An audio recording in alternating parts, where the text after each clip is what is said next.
Unlike some people who love to go out, I love to stay home.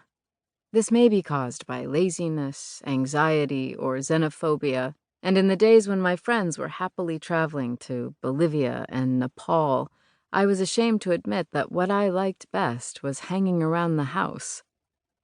I am probably not much fun as a traveler either. My idea of a good time abroad is to visit someone's house and hang out, poking into their cupboards if they will let me. One summer I spent some time in a farmhouse on the island of Minorca. This was my idea of bliss, a vacation at home, even if it wasn't my home. I could wake up in the morning, make the coffee, and wander outside to pick apricots for breakfast. I could wander around the markets, figuring out that night's dinner.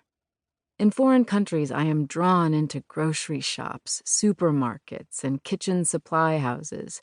I explain this by reminding my friends that, as I was taught in my Introduction to Anthropology, it is not just the great works of mankind that make a culture. It is the daily things, like what people eat and how they serve it. I love to eat out, but even more, I love to eat in. The best dinner party I ever went to was a black tie affair to celebrate a book catered by the author's sister.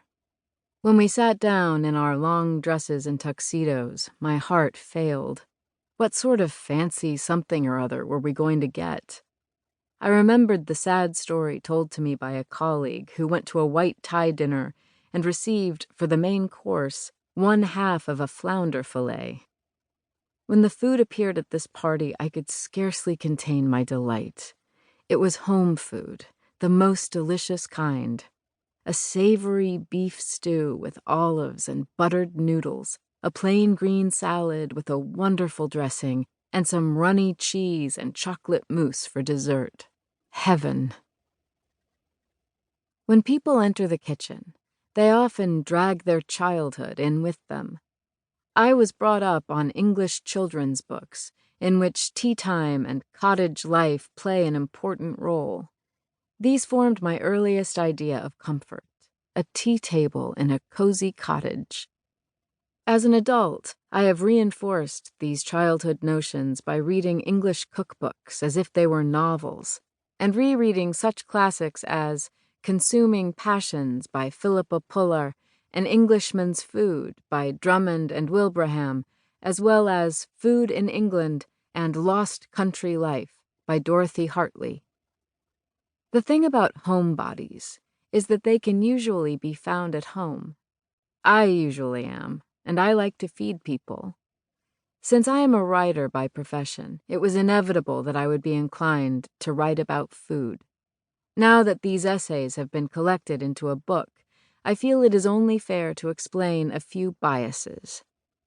This book abounds in recipes for chicken.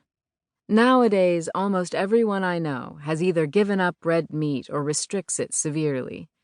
Furthermore, I began to cook for myself at a time when beef prices skyrocketed, and people on tiny salaries simply ceased to think about it. But chicken was and still is cheap. I myself prefer an organic chicken. They are not easy to find, but they are worth looking for. Organic eggs from free-range chickens really and truly do taste better than anything you will find in the supermarket. These are available at health food stores and farmers markets.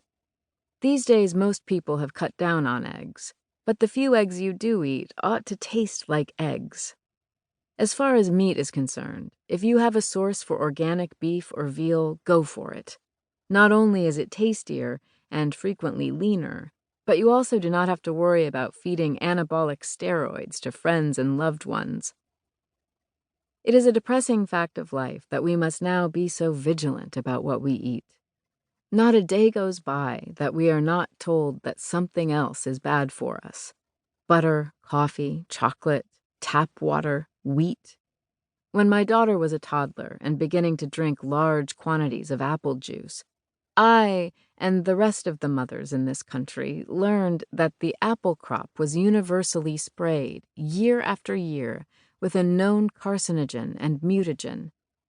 Thereafter, I began to order apple juice by the case from Walnut Acres, an organic farm in Penns Creek, Pennsylvania. I also routinely order organic applesauce, preservative-free yeast, and a remarkable organic bread flour. I have also invested in a high-tech water filter that removes just about everything, including fluoride. But this is not much of a problem since most children will eat toothpaste as if it were candy from your water and makes it taste as if it came from a mountain spring.